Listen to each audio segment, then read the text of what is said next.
All right, we are recording. We are back after a little bit of a delay. Glenn is a grandfather again, so plus he had his move, so he had to take care of all of that. And I got a nosebleed. I'm up too high now. yeah, and per usual, we're joined by Pat, close to the edge, over in Ireland. And in this video, what we're going to talk about, this idea was actually kind of inspired by Pat because he did a ranking of Eagles albums, which kind of surprised me. I didn't think you were into them, and so that kind of made me start thinking about discographies. And then also, like when I first got to know you, Pat, you know, we did a couple of them. We did Blue Oyster Cult, and then we did the Seven Deadly Sins, and we did one other, I think, before Glenn joined us. And I had talked to you about Thin Lizzy, and you weren't much of a Thin Lizzy fan. Oh. And I that just struck me. I couldn't picture an Irishman not being a fan of Thin Lizzy. No, I don't like him. Yeah. So the Thin Lizzy and the Eagles thing kind of inspired us. And what we're going to talk about is an artist's discography and just how you've traveled along with them, be it the ascent, the decline, the comeback, the progression, the point where you said, that's it, I'm done. Or if you just buy anything they release, you know, without hearing 10 seconds of it, that you're that loyal of a fan. So I am going to kick things off with with Thin Lizzy. And my first introduction to him was Fighting in '75. That's the year that album came out. And do a great cover version of Rosalie by Bob Dylan. But what drew me into them right away was the Bob Seger, yeah. The dual lead guitars, because I was a big Wishbone Ash fan already, so I love that sound. I never went back to the previous four albums until after I probably got up to like Chinatown, and then I went back. And those first three, they're a different sounding band. You know, they're just a three-piece band. It's Eric Bell's the lead guitarist. So, but I was very loyal from Fighting then on. I would buy each album as it came out, seen them live a number of times. And then after Black Rose, it just kind of dropped off my radar. And that's when Phil Lynott was really having problems with his health and his substance abuse. Yeah. And they put out those two later albums, Thunder and Lightning and Renegade. And I did not get those until probably, how about you, around 2000. They were just albums that I had kind of forgotten about. And once Amazon started up, it was easy to go into back catalogs and find stuff. So that's really kind of my story with Thin Lizzy. So if they were still together today, I'm sure I would just buy it sight unseen. I wouldn't care because, like I said, those earlier three albums, I've come to appreciate those now. It's not the Thin Lizzy that I love, but I like it because I like Phil Lynott. So, okay, that's interesting. And you know what I can never understand though about now, I'm not a huge fan of them. They never really made it in America, did they? Over in the no, I mean they had the big hit, "The Boys Are Back in Town," and then a mild hit with "Dancing in the Moonlight," and that was it. That was it, yeah. They never really made it. They were big, obviously, over this side, obviously. Right. But I don't know. I just found them a bit generic, you know. Okay. That's why I like them. Was Gary Moore an original Thin Lizzy guy, or he come later? No, he played some on Nightlife, which is the fourth album, and then he played on, I think it's Black Rose. He played Black Rose. That's the album, but he was friends with him. Yeah. Before when Thin Lizzy were, because he was from Belfast and he went down to Dublin, and they were all 69, 70. And you must remember, Gary Moore would have been only about 16, probably in 1970. And he got to know Eric Bell and Lynott and all the lads in the band and used to jam around with him and all that kind of stuff. So they were very good friends. They knew each other very well. Yeah. So he just guested on some albums. He was never an official member, or right. He was a member on Black Rose. On Black Rose, yeah. But okay, I gotta get that album because I love Gary Moore. And other than that, I really don't have much interest in. I don't know if you ever came across Funky Junction, Pat. You ever hear of that side project? No. There was some millionaire. He hired Thin Lizzy to record an album of Deep Purple songs. Okay. Oh. So you can probably find it on YouTube. I've got it on CD it's just a burnt CD. A friend of mine had like downloaded it. But that'd be interesting. Yeah, it's a pretty interesting listen. Check it out if you can find it. So, all right, Okay. You are up, Pat. I'm up next. So I'm going to talk about my favorite band, Deep Purple. I would buy anything by Deep Purple. Right. And I got into Deep Purple late 70s, 78. And obviously, I'm younger than both these, so I was going back, back the way. Mark 1, 2, up, and I just love all the Deep Purple stuff from the 60s and 70s. But it took me a while to get into the Mark 1 stuff, because that's Glen's favorite Deep Purple. And I have the first 3 albums, and they're excellent at the time. You can't compare those albums to the Mark II. No. You simply can't compare them. They're a different band. Mm-hmm. Just a different band. They moved up a gear because Richie Blackmore heard, he was listening to Vanilla Fudge. He was obviously listening to Led Zeppelin, all these other bands, and he wanted a kind of a heavy sound like Zeppelin. And that's where he went for. But they split up in 76, in March 76. Yeah. The last concert was in Liverpool. And they came back then in 84. When they came back in 84, I couldn't wait for this album to come out, Perfect Strangers. And I was so disappointed because I was expecting, as a 20-year-old, that they'd sound like they were in the 70s. But I was only caught myself, But, as you were saying, Steve, I would buy the stuff unheard. And I went out and bought this piece of fucking rubbish. What album is that? Slaves and Masters. Okay. Can you see it, Glenn? Yeah. This is, I couldn't believe what I was listening to. But I bought it because it's Deep Purple. Joe Lynn Turner is on it. But they got rid of him. And you know the way you were saying, Steve, a band reached a very low point, which they did on that.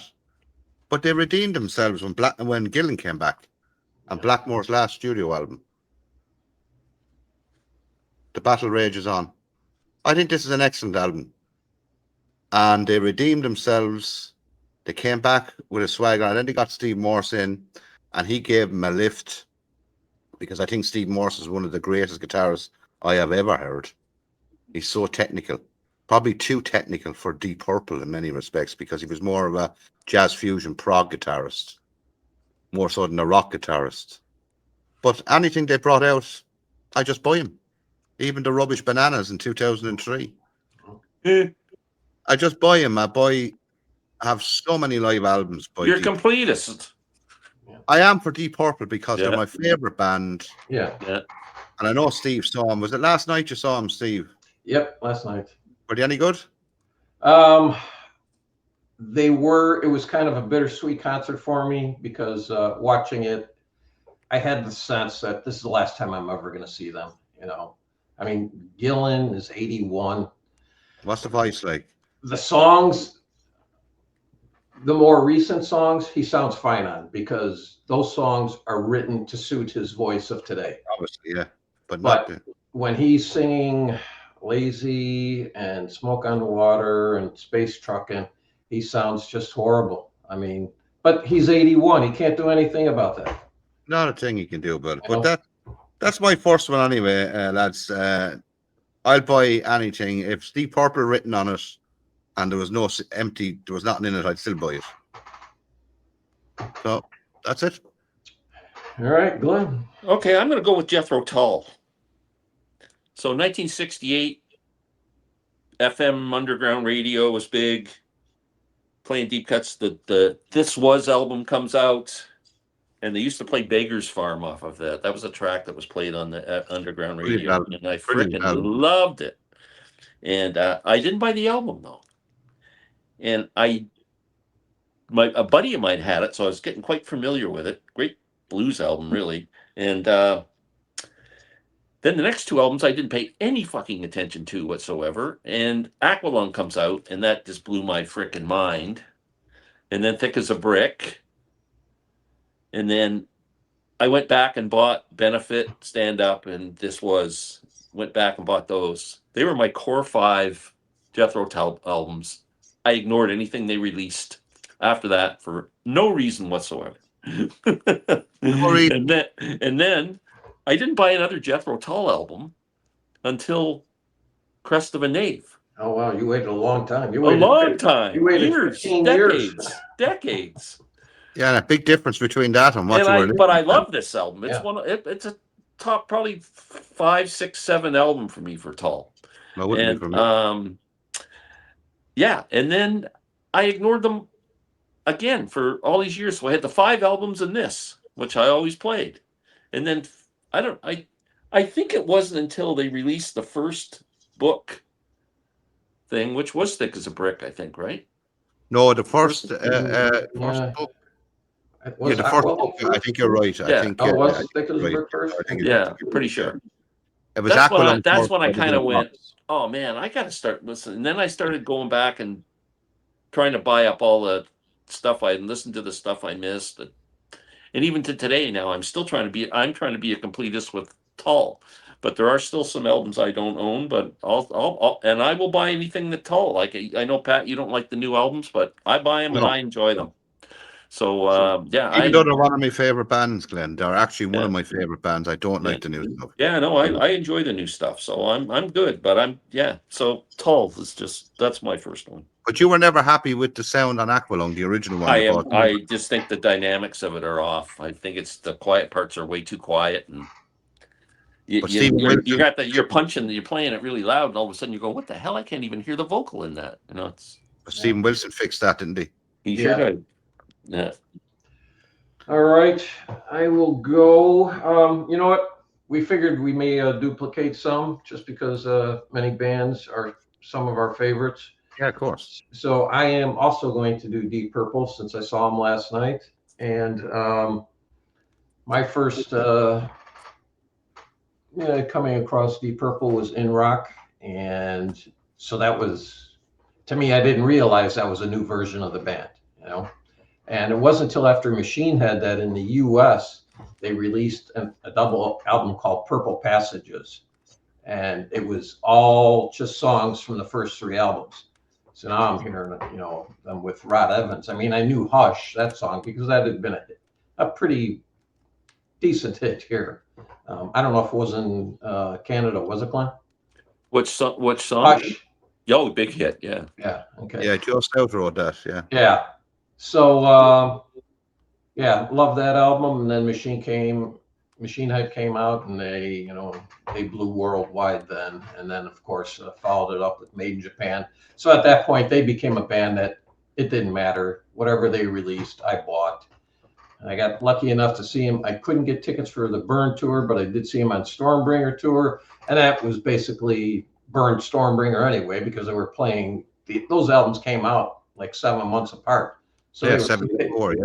Yeah, so they were still just playing pretty much all those albums. And then, Richie Lees and Tommy Bolin hops on, one of my top 5 favorite guitarists. So that was great with Come Taste the Band, which to me, that's probably a top 5 album of theirs for me. And and unlike you, Pat, I liked Perfect Strangers. I saw them on that tour. I liked that album right away, right off the bat. And I liked the follow-up, House of Blue Light. I like that too, yeah. But yes, Slave and Masters, that is their worst album by far. And then I do like Battle Rages On. And then Steve Morse came on. I actually like Simon McBride, the guy they have, more than Steve Morse, because to me, he's, like you had pointed out, Steve Morse, probably not the perfect guitarist for Deep Purple. Simon McBride's a little better. He's a little bluesier.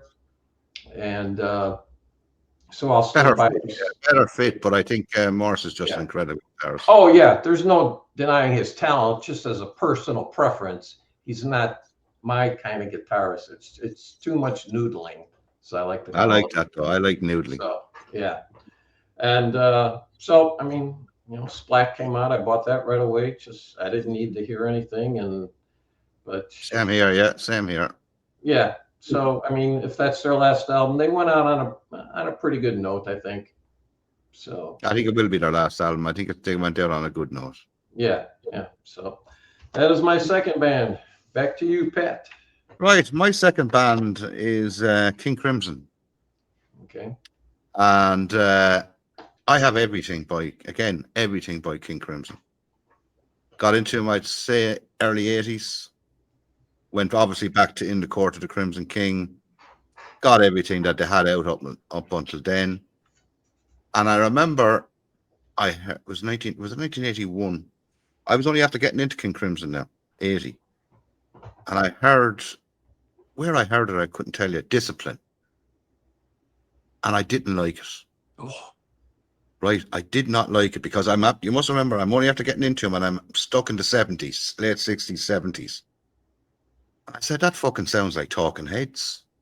Right? It really sounded like Talking Heads. And I didn't like the singing. And I forgot about those albums. Those 3 albums they brought out in the 80s, like with Glen, with Jethro Tull. Forgot about them. Right? Didn't want to know. But I went back then eventually and got them and enjoyed 2 of them, which is Discipline and Beat. But this one, which this is not the one I bought, obviously. This is the surround sound one. 3 with Perfect Pair. I think this is a terrible album. Oh, yeah, I don't mind it. I don't like it at all. It's the worst of the 3 for sure. Yeah, but just something about it I don't. 1 or 2 good tracks, but that's it, right? But I remember in 1995, after that album, there was a good distance, good 10 years or more between albums. They brought out this masterpiece track. They came back with a vengeance. It's like a mixture of the 70s and 80s stuff combined. And you know the way I say it blows my boat. This is incredible album. And no matter what they release, official releases, not all those bootlegs. They have so many bootlegs. Steve, as you know, they have hundreds that are released on their own label, but they get them from whoever they get them from. You can't buy them all, so you can't. You simply can't buy them all. This is incredible. So they came back with a bang and ended up then 2 more albums after that. Went out with absolutely a stellar album, The Power to Believe. And I think they're one of the most incredible progressive rock bands in the history of prog. Well said. I'll buy anything. I even buy it doesn't matter what they bring out. You know, I'll buy it. But they don't really, apart from that one, I know a lot of people say they like that. A lot of people say they don't have a bad album. And they could be right. I might have to go and listen to that more because I have this in, you know, when you have something in your head that you don't like it. Yeah. And no matter what people say, oh, you have to like it. And you say, no, I don't have to like it. And you're forcing yourself not to like it. Sometimes the penny fucking drops. And you say, well, I can't tell them now I fucking like it. Peer pressure. Yeah, how about, have you listened to the tour they just did with Danny Carey? And I have that box set. I've heard it. I've watched a bit of it on YouTube. Oh man, it's incredible! You should watch. I saw that show live. I mean, it was. Oh yeah, they are brilliant. They are brilliant. But it's not King Crimson, though, is it? Well, I know, but they do such a. Well, it is kind of. It's 2 of the guys who were in that out of the 3 that were in that band. I know, but it's Bob Fripp is King Crimson. Yeah, I know, but if it's I'm just saying it's freaking amazing, and that might get you into that Yellow album there. It might do. I actually saw a bit of it on YouTube. Is it released on album or something? Yeah, it's on the vinyl. Sounds great. I don't have the CD. I heard the CD didn't sound as good. But mine's vinyl. The box set. Yeah. Okay, I might check it out, lads. You should. It's incredible. Thanks for that, Glenn. All right. I am going with a solo artist, kind of, who wasn't a solo artist, I guess, but turned into one. And I'm going to talk about Rod Stewart. So I discovered Rod Stewart when he was a singer with Jeff Beck on the Truth album, 1968. I actually got to see these guys in a pretty small venue in Toronto in 1968. And blew me away. I mean, this is kind of the father of Led Zeppelin. This is a year before Zeppelin. And, You Shook Me's on here, and the Bolero and all that shit. It's they were thinking Page and Beck were on the same wavelength there for at that time. Anyway, love that. And then bought like Gasoline Alley, and of course, Every Picture Tells a Story. And, there was about Rod Stewart released probably 5, 6, maybe solo albums that were pretty freaking good. And plus, his work in the Faces was incredible. And I would make an argument he was the best rock singer on the planet from 68 to whatever. And then completely fell off a cliff. He did. He did, yeah. It all went to his head. He was the guy. He went to Hollywood. Do You Think I'm Sexy? Tonight's the Night. All this just stuff that would make me vomit. And I just frickin' like that was it for me. I'll still listen to Every Picture Tells a Story and the Jeff Beck album and all that. They're all incredible records. But after that, man, that guy, and then he did that crooner thing with the American Songbook was just awful. Yeah. Oh, terrible. Oh, just brutal. So Rod just went from being one of my favorites to completely, absolutely just get out of my house. Yeah, he lost me after the album Atlantic Crossing. That to me, yeah, that's about it. Yeah, his last good album. Yeah, I agree.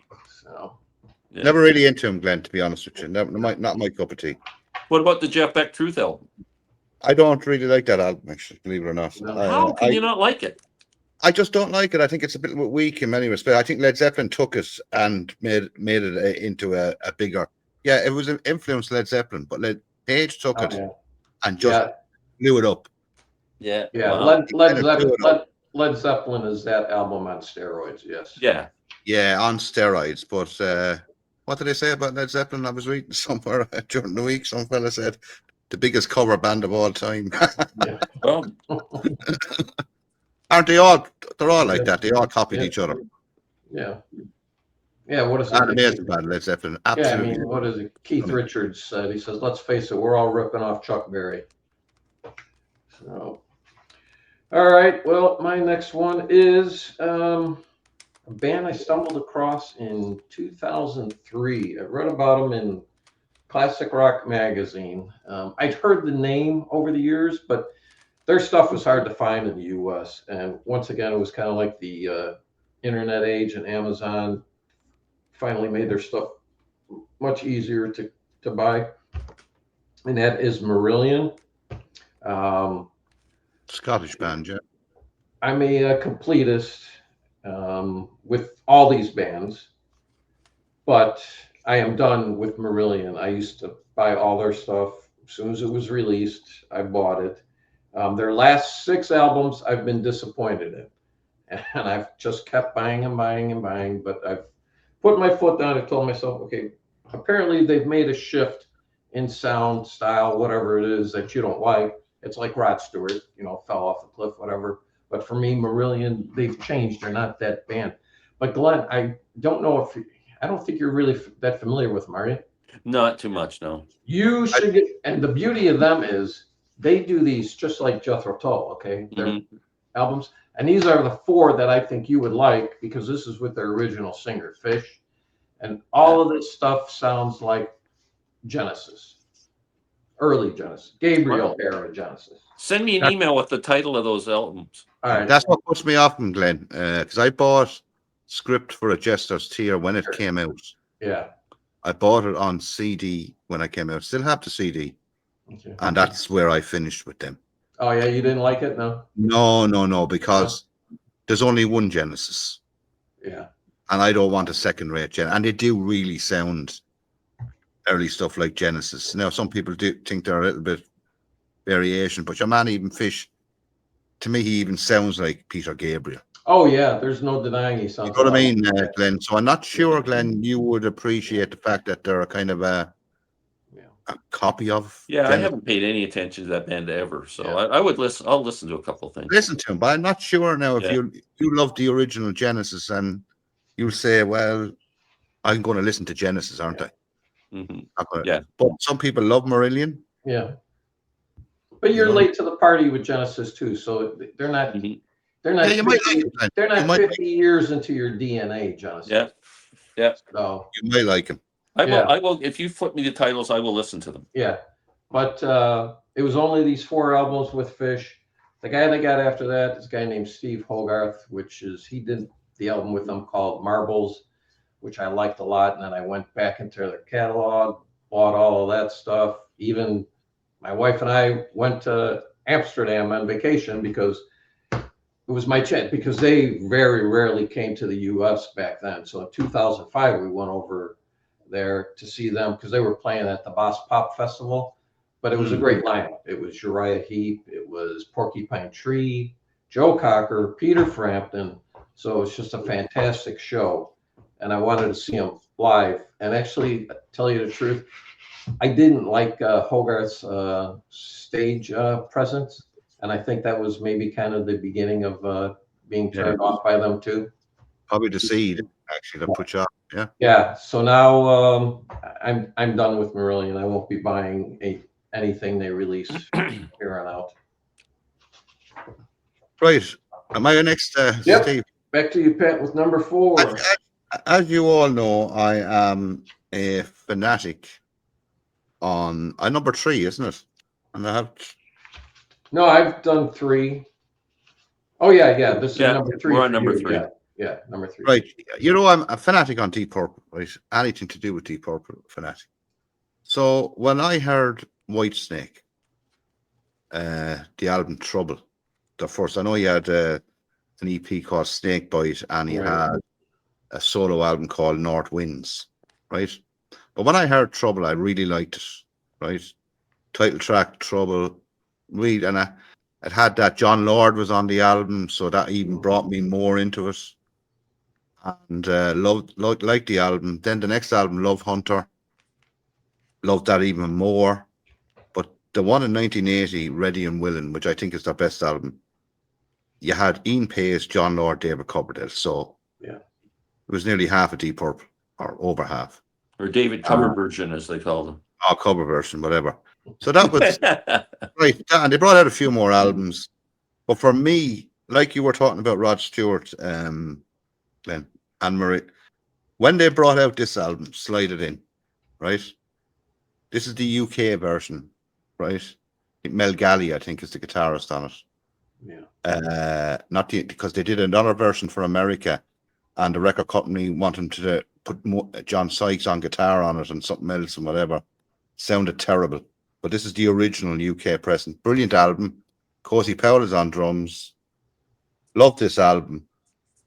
Then a few years later, I saw on MTV, In the Still of the Night, was on a video of Whitesnake. And I watched it. I said, that's not fucking Whitesnake. It was a real hair metal.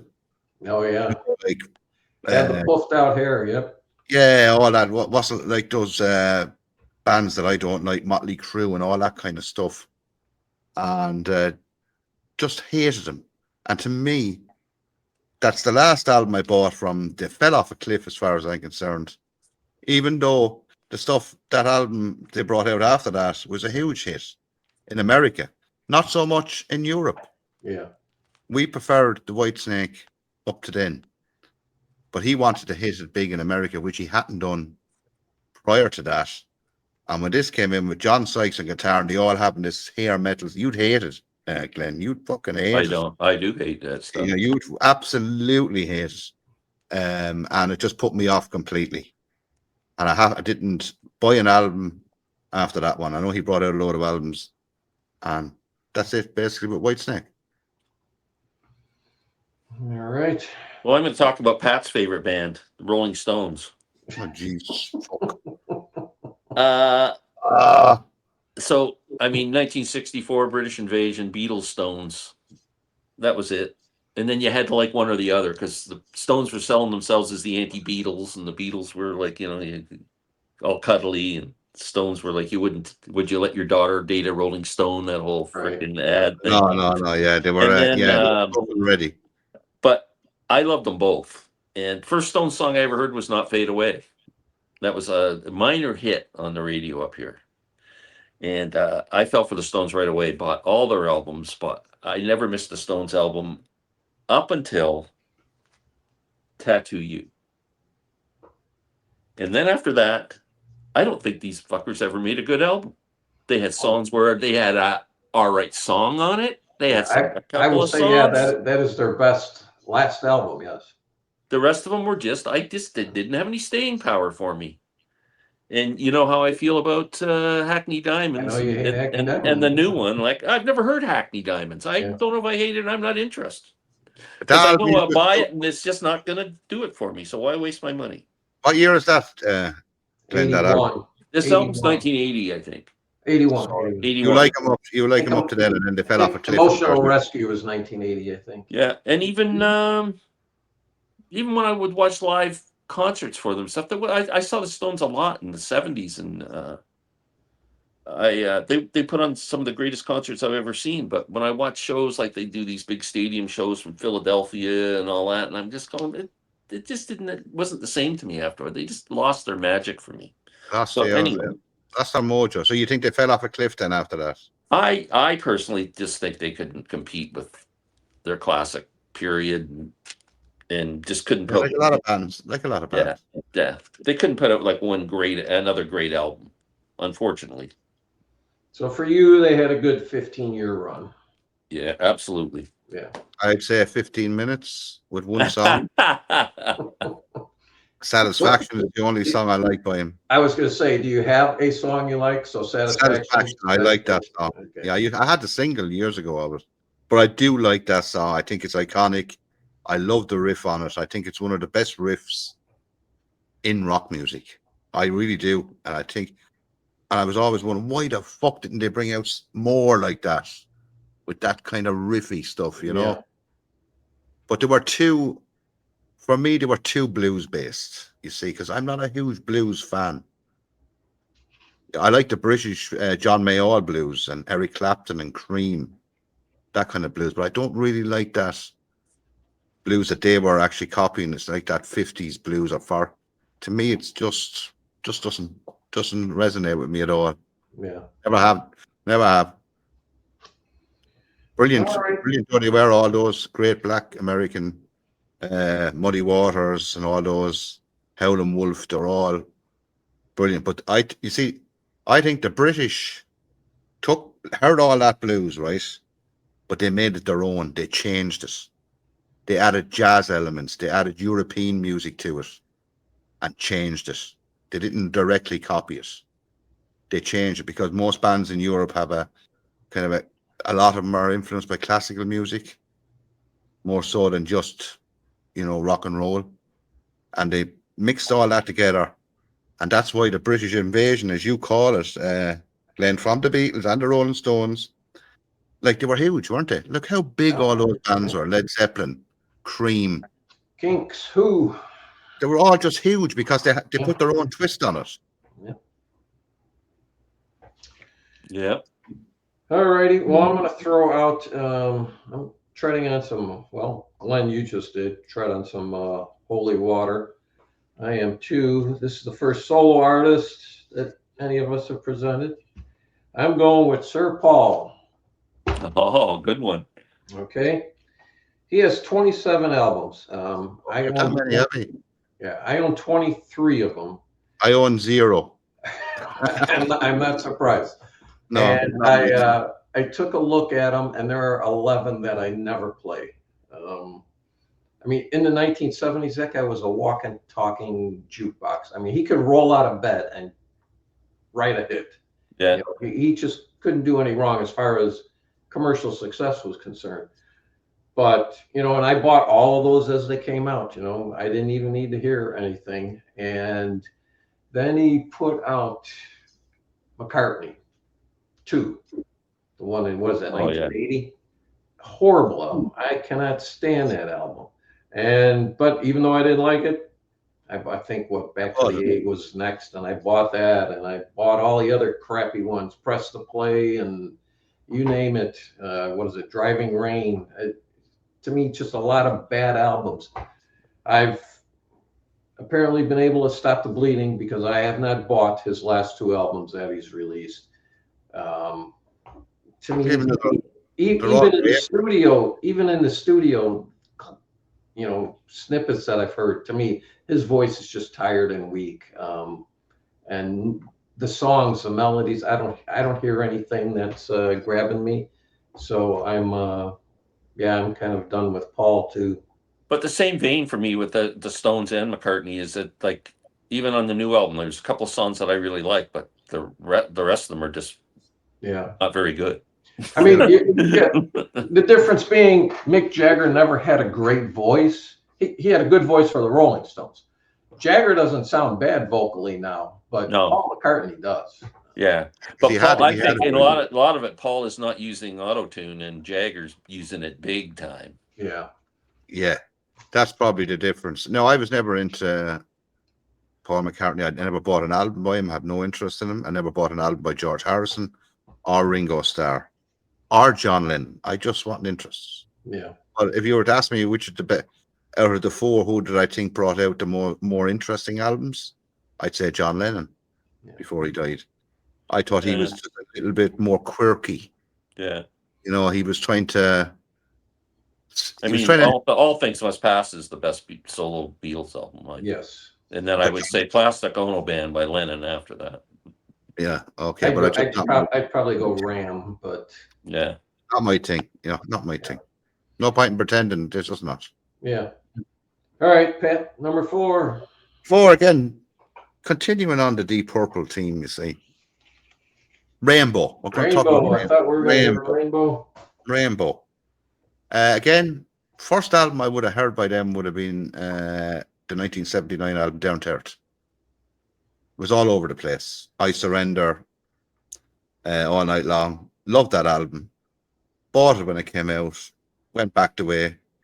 Rainbow Rising, great album. Long Live Rock and Roll. Okay, you can see where the cracks were coming. Yeah, with Dio. But the first album to me is their best album. It's and it took me years to appreciate it. I didn't like it back in the day. Back in 1979, I heard the first album. I said, "I fucking not listen to that. That's terrible," because it was mellower. It was done in a different style. But the more I listen to it now, the more I appreciate how good an album it was. Because about 4 of those tracks, possibly 5, are the tracks that Richie Blackmore did not want to put on Stormbringer. Because I remember John Lord saying he might be playing a tune in the studio, and John Lord said, "That's very interesting. No, I'm keeping that. Yeah, I'm keeping that." So he was keeping that. But anyway, as I said, 1979 Down to Earth. But then they brought out the next album, which I have. This one, Difficult to Cure. Now, Graham Bonnet had left in the meantime, and they got in a guy called Joe Lynn Turner. And I hadn't heard anything from him. I remember I put it on. I think this is the one I bought. Yeah, it is. It's probably ruined anyway. It's wrecked. I couldn't fucking believe what I was listening to. Pop rock. Terrible album. I keep it for to remind me how bad they had gone from Down to Earth to this one, and then that was the last album I ever bought by him. It's like you, Glenn, with Rod Stewart again. I just couldn't go any further with him. And the singer ended up on that Slaves and Masters. Right. Yep. I don't like Joe Lynn Turner with that kind of music. He's a great voice, but he doesn't suit that type of music, in my opinion. So that was really it. But I finished with Rainbow. Really Down to Earth I should finish, but I just keep that because I know a copy. Bought it when it came out. It's the one but one of the few I have left, Glenn, from all the albums. Like yourself, we would have got rid of them, lost, damaged, whatever, over the years. Boy, 3 of your 4 picks so far, you're in the Deep Purple family tree. Well, Deep Purple are my favorite. Yeah. Everything to do with Deep Purple. Right. I loved anything to do with them. I read up on them. I just do. They're just ingrained in me. Right. They're not the best band ever. Yeah. That's Emerson, Lake and Palmer. Yeah. They're the greatest band of all time. All right, Glenn, number 4 for you. I'm going to go with another classic rock band. How about The Who? Okay. Love The Who. The first song was Happy Jack that I remember hearing of The Who. Not my favorite Who song, but I liked it. And I Can See for Miles is my favorite Who song. That was 1965, I think. Then Tommy, Quadrophenia, the Who Sells Out album, except for the stupid commercial jingles. You forgot Who's Next. Love the Who. Who's Next? Yep. How did I forget that? Who by Numbers. Good. Then I saw the Who twice with Keith Moon. And then Who Are You was the last album with Keith Moon. What year would that have come out? 78. 78. Yeah. Yeah. That was it for me. I didn't have anything to do with the Who until I heard Face Dances. There's 2 songs on Face Dances, like Don't Let Go of the Coat and You Better, You Better, You Bet. They're 2 of my favorite Who songs. You Better, You Better, You Bet. That's a great track. This is what year would Face Dances have come out? 80? Is that It's in the 80s 82? anyway. It was 80 something. I thought they really came back strong with this, with Kenny Jones playing drums. Kenny Jones. And then after that, like, I just didn't care. They put out a lot of live albums with just, Daltrey and Townsend. I could have cared less. They've put out albums in the last few years, which Endless Wire and a whole bunch. Like, I just can't do it. Like, I just can't. But while they were good, like, I'm good until Moon Dies, and then Jump to Face Dances. I don't know how many albums would have been in between that. And yeah, the Who. Well, I'm looking up their discography. So Who Are You is 78, then Face Dances comes out 81. Okay. Then they follow that up with It's Hard in 82, and then they take a 24-year break. Good. Well, 24 years, they could have written a good album. Much to your delight, they took a 24-year break. But in that time, Pete Townsend made some good records. Yeah. They made some brilliant concept albums. I think Tommy is one of the greatest concept albums of all. Absolutely. Oh, yeah. One of the greatest. And the story of it, I think the story is it's a boy. It's a boy. Yeah. Brilliant. Yeah, it's a genius piece of work. Yeah. Oh, it's brilliant. And the lyrics on it are absolutely superb. I love that album. Love it. It's great. I think it's better than Quadrophenia. Yeah, I do too. I still struggle to get into Quadrophenia. To me, Quadrophenia's got like 4 or 5 good songs that I really love, and then the rest is. Oh, I that's my favorite Who album. Yeah, I know a lot of people cite it as their favorite. I just there's no way I could put it over Who. I just think Tommy has every track is brilliant. Yeah. Every track, Well, you probably like some of the because you like a lot of like orchestration. So Me, I do like orchestration. Yeah, so I can see where Tommy would be your favorite. I would have classical music in my collection: Beethoven, Brahms, Bach, Wagner. I like when the Who, like, if you get the deluxe edition of Live at Leeds, it comes with the complete Tommy. I have it. Well, I have the CD of with 14 tracks on it. That's Tommy with balls. Like the album, the original album is very kind of almost laid back. It's a lot of acoustic guitar. It's not really a real heavy rock album. Yeah. And but when you hear it done live, like, it's really punchy. I think it's better when the original band was doing it live. The interesting story about that album, though, is that the producer of the album wanted the Who to bring in an orchestra to record on the studio with Tommy, but Townsend didn't want that for the simple reason he said we want to go on the road with it. Yeah, and we don't want an orchestra on the road. Yeah, good for Pete. Yeah, John Entwistle played a lot of the brass instruments on it, didn't he? Yeah. They played it themselves. So, and what an amazing album! Quadrophenia is a brilliant album too. Don't get me wrong. Another amazing. Tell you, if you just listen to Quadrophenia and just listen to Entwistle's bass playing through the whole album, you're just going, "Oh my God!" He's the star of that. He's the star of that album. When I was in a band, we used to play The Real Me. Well, I was the bass player. Believe me, I did not match that note for no. No. Some bass player, wasn't he? Brilliant. Oh God, yeah. Yes. Incredible. All right, this is my 5th and final. Like you, Pat, Deep Purple's my favorite band, but this band is the most important band to me, and that's Black Sabbath. I knew it would be Black Sabbath, yeah. One constant throughout, much like Deep Purple with Ian Pace. Black Sabbath has Tony Iommi, and Black Sabbath, they're all about the riffs. So, I mean, those first 8 albums with Ozzy, to me, that's pretty much the the footprint for heavy metal. Although the last 2 albums there, Technical Ecstasy and Never Say Die, they kind of stray away from the real heavy hard rock. They get very experimental on those albums. They do, yeah. A great album, but you can see the cracks coming. I like the albums, yeah, but it's just a little different Black Sabbath. Saying goes, that's not my father's Black Sabbath. Yeah, but you can hear the drugs in the music, though, can't you? Oh yeah, big influence in the music. So Ozzy leaves. Ronnie James Dio comes aboard. I love Ronnie James Dio because I loved Elf and I loved Rainbow, but I did not get those 2 albums, Heaven and Hell and The Mob Rules, until sometime in 2000, because I bought them when they came out. Ozzy leaving Black Sabbath to me was like the Beatles breaking up. Okay, so it was very hard for me.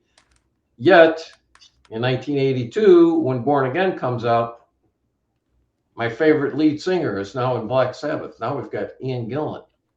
Okay, so or is that 83? That might be 83. 83. Yeah, and I'm thinking, oh my God, this is a marriage made in heaven for me. The songs are there. The production is just horrible. Oh, it's terrible. Iommi keeps saying he's gonna remaster it. I'm hoping it happens because he found the master. He found the original master tape, so he can. I'd like to hear that with fresh ears. There's good tracks on that. They're really good tracks. I mean, Ian Gillan knew it was a bad match pretty early on, and so it's a one and done with him. And then all of a sudden, now we got another Deep Purple singer. We got Glenn Hughes, and it's not much better. Well, in fact, it isn't better. It's terrible album. Yeah, terrible. And then after that, then we've got a revolving door with Tony Martin and Ronnie James Dio, and then they come back with their final album, 13, which I think is a horrible album. To me, actually, that is their worst album. Disgraceful album. Yeah. Mm-hmm. So to me, Rick Rubin, who I know people worship at the feet of his production prowess, but to me, he did them no favors on that album. If they put out an album now, though, I mean, if Ozzy were still alive, they put an album out, I'd buy it, even though I thought the last album was their worst album. But very important band to me. I mean, when people talk about their musical journey and a band that shaped your appreciation and kind of music that draws you in, it was them, so. That's interesting, isn't it? Yeah, very interesting. But you know, an interesting story regarding Ian Gillan with Black Sabbath when he went on tour with him. You see, Tony Iommi was getting on to him all the time. Do you know the lyrics, for the older songs? Yeah. Yeah, he said, I have them. And he said, you sure you have them? Because we need, you're going out on tour, you need to know War Pigs and all these, right? I know the story you're going to tell here. Yeah, he went out anyway, right? And he had him on down by his feet on a clipboard where he could move it with his feet, all the lyrics. But he forgot that Black Sabbath used dry ice. Yeah. So the dry ice used to come up, was coming up, and he couldn't see the lyrics. Oh. So he was singing, popping up over the dry ice, dropping down to see the lyrics. And he couldn't remember, man. That's why he really spit, because Tony said it's not working. Yeah. He just could not remember the lyrics. Right. I always found that very funny. You know, that is funny. It is funny. So that's a Spinal Tap. That's a Spinal Tap moment. Oh yeah. Well, they were represented in Spinal Tap because of the size of those statues of the Stonehenge. Yeah, that's right. Black Sabbath, the ones they ordered were like 30 feet tall, and nobody knows where they are now. They're in some storage warehouse, and nobody knows where the hell they're at. Yeah, very funny. Yeah, very funny. All right, Pat, your last one. My last band is Emerson, Lake and Palmer. I will buy anything by Emerson, Lake and Palmer. Even Love Beach. Have all their albums. Everything. Love Emerson. But the thing with Emerson, Lake and Palmer, I want to talk about them is, you take the first 4 studios and pictures at an exhibition, and then the live album, of course. Incredible run of albums. The greatest for me in progressive rock history. That period they were the greatest band on the planet, without a question.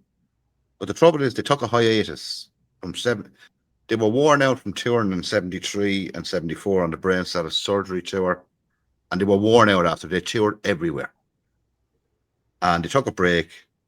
3 years they took a break. And in the meantime, I think Greg Lake with Peter Sinfield brought out a single that reached #2 in the UK. You know, Christmas, Father Christmas, or whatever. Christmas song. Yeah. But they came back. But they came back as 3 individuals and brought out this album. Works. Each side, of course, is an individual side with the orchestra on it all. And then the last side, Fanfare for the Common Man and Bears. I like this album, but the drop off from brain salad surgery to this, it's huge. I have a hard time with that album. I do like the album because I'm a fanatic on him, and I bought the next one. Works too. I have Love Beach, I have In the Hot Seat, I have Black Moon. You know, I just love them, but the drop off in those 3 years is immense. And one of the major drop offs is Keith Emerson had a falling out with your man Moog. He was after inventing a new synthesizer. And the story goes that because Emerson was involved with Moog, you know, helping him design and the sound back in the early 70s. And that's what he used, all the Moogs, you know, all them things, analog. But the new one he gave to Patrick Moraz in 74 to use on Relayer. And Keith Emerson was so pissed off at that, he would never use a Moog for the next couple of albums. And he used a Yamaha on this. And it sounded, there was no organ on it. And it just didn't sound like Emerson, Lake and Palmer. You know, so, but still, as you say, Steve, when you buy, if the other 2 lads were still alive, Greg Lake, Keith Emerson, and they brought out an album in 2026, I'd buy it without hesitation. Yeah. It could be the worst album on the planet, and I'd go out and buy it. I love them that much. You know, you're the guest you had on, I'm sorry, I can't remember his name. The guest you had on where you're talking about? Ken Golden, yeah. Yeah. So he recommended this album. Okay. That's right, he did, yeah. Yeah. So I've got it. It's fantastic. He said it was great, and he was right. What is it? Can I see? What is it? It's Keith Emerson. Keith Emerson. Oh, wow. Moscow. Mark Bonilla. It's I'm trying to find it over here, and I can't find it. Would you? I cannot find it over here. Yeah, it's a double CD. They do a version of Tarkus on here, which is 35 minutes long. Okay, the entire Tarkus album is 39 minutes long, but this 35-minute version, it is fantastic. Wow. I mean, there is not a part where you're like, all right, let's wrap this up, fellas. No, it held me captive the entire 35 minutes. Where'd you pick that up over in America, Steve? I got it off Amazon. Oh, I might check. I'll have to listen to that. You might have it over there. I can't find it anywhere. I'll have to go look again. I will get it. I saw him on this. It was probably the same tour. Opened up for 2009, is it? Opened up for, I think it was the Scorpions. It was kind of a strange pairing. Very strange pairing. Yeah. So that's interesting. Wow, interesting. Yeah. I got to look for that. I can't find it. I can't find it. It's a very good album. Hopefully you can find it, Pat. Oh, I'll try. I'll get it. Yeah. All right, Glenn. My last one, I'm going to go with Mr. Bowie, David Bowie. So, I mean, first introduction was Space Oddity, but I didn't listen to any of those early Bowie albums. And I went over to my cousin's place, dropped in on him one day, and him and his girlfriend are sitting listening to Ziggy Stardust. And I'm going, that's a freaking really good album. And yeah, and he was so early on the Bowie's a genius thing, and I'm going, well, it's good, but I mean, the guy, it's not a genius. He just put out a good album, relax. But he was just all over it, and I bought that right away. It's a great record. Never bought another Bowie album. I don't know, that Hunky Dory, and there was a few in the 70s that followed that I did not buy at all. I just stuck with this, and then I bought Diamond Dogs and Station to Station in the late 70s. Love those. And so they were my 3 Bowie albums for a long time. And then he became kind of radio friendly with Let's Dance and Young Americans. I like those albums. So they were my next excursion into Bowie. I missed anything basically from Station to Station and Diamond Dogs to these. I don't know what came between, if anything, really. But and then they were my go-to Bowie albums for decades. I never paid any attention to anything else. And Larry Graves, I don't know how many years ago now, 5 years ago, said, you got to listen to Low. I'm going, okay, I'll listen to it. And I frickin' just went, this guy's a genius. I felt the same way my cousin did in 1972. I just love this, my favorite Bowie album. And then went back and bought everything. I have Bowie's entire catalog. Definitely top 5 soul, if you want to call him a solo artist for me. And I think he's a genius. And even the last album he left us, Black Star, it's my second favorite Bowie album. But the man is a genius, and there is very few. I don't know how many albums he has in his catalog. Yeah, I haven't got one album, Glenn. I don't. There's not one where I can go, oh, that's just horrid. Maybe Never Let Me Down. That might be the weakest one. Yeah. But I don't have one album by him. Not one. Wow. Do you have this book, Glenn? I don't like him. I probably. I'm not sure if I have that one or not. That's Lazarus. It's Lazarus, the Second Coming of David Bowie. It picks up in Tin Machine. Oh, From okay. Tin Machine until his death. Okay. Yeah, I should get that. Very, very good book. Because I have a ton of Bowie books, but yeah, I don't think I have that one. Anyway. Interesting story about that Low album. Before that album, he spent a year, because he was, as you know, he was kind of heavy into the drugs. Yeah. Very. He spent a year in Berlin. Yeah, that's where the Berlin trilogy, the 3 albums. Yeah, and he stayed with Edgar Froese, with Edgar Froese of Tangerine Dream and their family for 1 year. Yeah, he stayed with them. And if you notice on, especially that album, that's an album I will have to listen to properly, because people keep telling me its second side is very like Tangerine Dream. Yeah, it's all instrumental. There's a long instrumental. Yeah. They said I will have to go. I haven't listened to it yet, so I will have to go and get it, because anything. And the same with Heroes. There's a bunch of instrumentals on the Heroes album which followed it. Yeah, I have never really heard them, Glenn. And Robert Fripp played on the Heroes album. That's right. Yeah. It's not that I had one album by him, the one with Outside a Hotel or something. What's the name of it?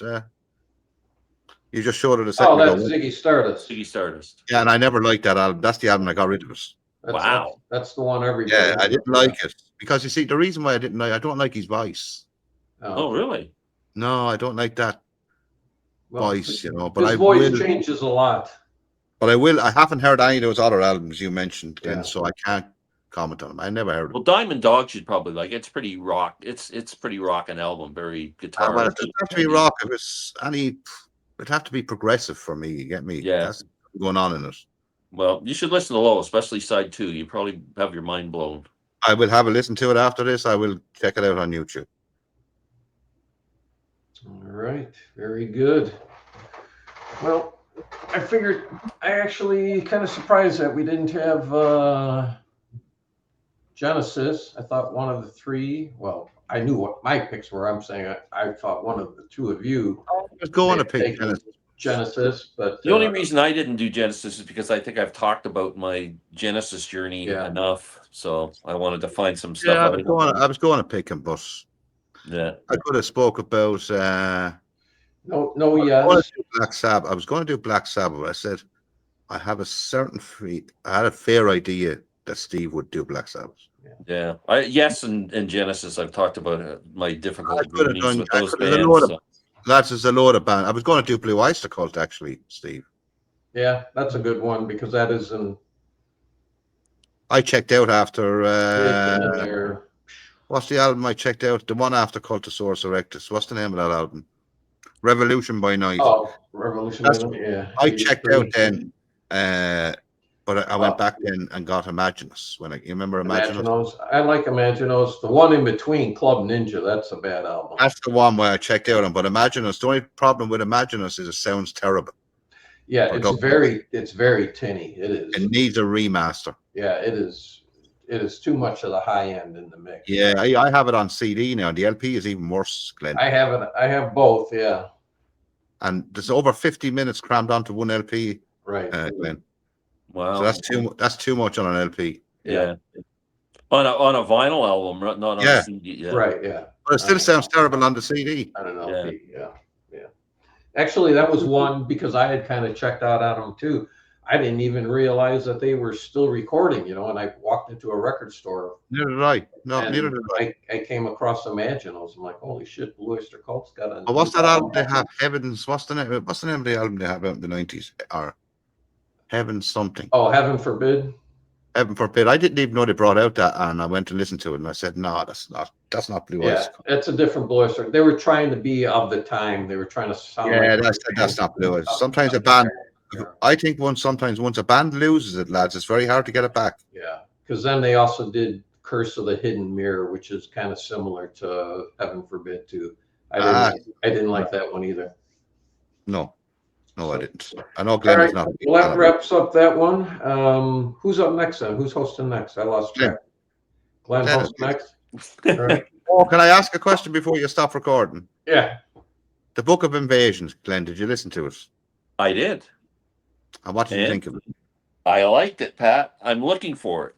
It was too expensive on Amazon here. It was like $30 and that for a CD. Yeah. So yeah, I made lots of notes because I really did like it. Now, thing with me with Irish music is, I don't know if you know this because I'm a banjo player, but back before kind of Bill Monroe did the whole high lonesome sound and brought the kind of the traditional bluegrass sound around, most musicians like banjo players, they were getting all their music from Ireland. It was always playing along with fiddles and playing the Irish fiddle tunes. And then in around 1960, a guy named Bill Keith, who was an incredible musician, he developed a style of playing the banjo called the melodic style, where he played the melody notes and then embellished them, playing almost like playing scales along. So it was just a very cool way of playing a banjo, quite challenging. But that allowed a banjo to play all the melody notes and play right along with the fiddle tunes and the mandolins and whatever. So it developed into a huge style. So if you play a banjo, you're a 5-string banjo, you're playing some Irish music. And you're just talking. And so I developed a love of Irish music a long time ago. Bluegrass. Believe it or not, the following weekend, I think it's this weekend, every year there's a bluegrass festival here where I live in a place called Dunmore East, about 16 miles away. Yeah. And they come from all over. Yeah. For this bluegrass festival. That would be so cool. Because it'd be a mixture of the Irish and the bluegrass. And you'd see some incredible musicians. You'd love that now, because there'd be all the top banjo players that'd be there. Yeah, that'd be incredible. Man, would I like to go to that. Anyway, Daybreak, first song, is kind of a traditional instrumental, which I really liked. Not to go on too long about it, but the songs I loved, Sort of Light was kind of the rockiest song on the album. I really dug that. The second last track on side one, yeah. And then from Fantasia, which is a really cool guitar instrumental, into King of Morning, Queen of the Day. There's kind of like a melody that flows through the whole album. Yeah, it's a concept album. Yeah. And then it finally gets more traditional, I thought, towards like Sideways to the Sun, beautiful melody, and then Drive the Cold Winter Away, which is very folky, and then Ride to Hell. I thought it was a really good album. Like, I'm looking for it. What did you think of the opening kind of organ on The Power and the Glory? Yeah. I loved it. I saw them like a Celtic prog or folky prog. I call them Celtic prog. I saw them live in 1979. I was only 14. Yeah. And they split up the following year. They were on the Man Who Built America tour, and they were absolutely unbelievable. I would imagine the music would have been a bit punchier too live. It would have been pretty good. Yeah, well, if you want to get a live album by him, the Belfast Gigs is one I would recommend. Yeah. Okay. But anyway, I did like that because I've only have one Horselips album on vinyl, and I can't remember the name of it. I don't dislike it, but I don't play it very much. But this one I really liked. I liked it, but I think I told that on the last one. But then you had recommended to me to listen to how do you pronounce it? T-A-I-N? What's the Ton? Ton. So the A is Ton. Okay. The I is silent. That one I tried listening to. I did not like it as much as this, but actually, I came across, they have a huge box set, 33 CDs.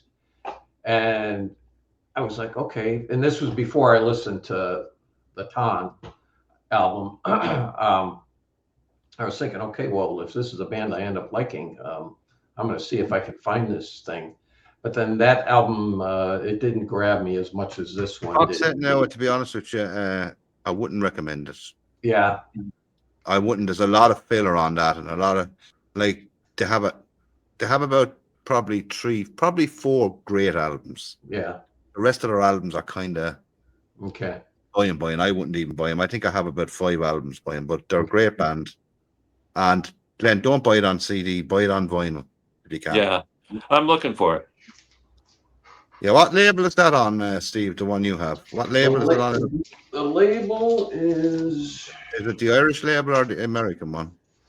Mine's a promo copy. It is on DJM. Yeah, it wouldn't be on that over here. Yeah, no. which is You can Amherst. pick it up on LP. You might find it somewhere. Don't buy the CD. I'm actually going to a record show on Sunday, a small record show. It's only about 8-10 vendors, but maybe I can. I'll be looking for it. You might come across it. This is Amherst Records out of Buffalo, New York. Yeah. Oh, Glenn, I'll tell you what I'll do. I'm going to listen to Low, and I'll get back to you, and I'll tell you what I think of it. Okay. So the song called Warzawa is the start of side 2. That's all the instrumental track from that on. The other I'll get back to you. Yeah. Also, that's a very good live album by Porcupine Tree, Warzara. Yeah. It is. Yeah, it is. Yeah. Yeah, very good live album. All right, we will wrap this up then. Thank you, everybody. Pat, head over Thanks to very much for having me on, Steve. Always great. Oh, always a pleasure to have you. Yeah, thank you, Steve, for hosting. Hiding out in his loft now, not his basement. And you know where to find me. I just released video about the contest that I'm having. So. I know. I watched it earlier on, and I still can't make Oh, head. you're having a contest. Yeah. Yeah, I can't make It's head been a nor while tail. since I won one of your contests. Yeah, wow. I can't make head nor tail of it, Steve. I'm going to have to watch, and I'm terrible with numbers. Well, Steve's always very inventive. All you got to do is get to 100. You can take whatever you want.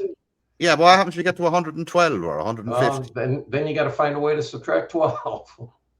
Sure, just pretend. I'll watch that when I get off here. Fucking pretend. All right. Well, thank you, everybody who stuck around to the end. This one went probably a little longer than we normally do, but appreciate you tuning in. So we will see you again when Glenn is hosting. Thank you.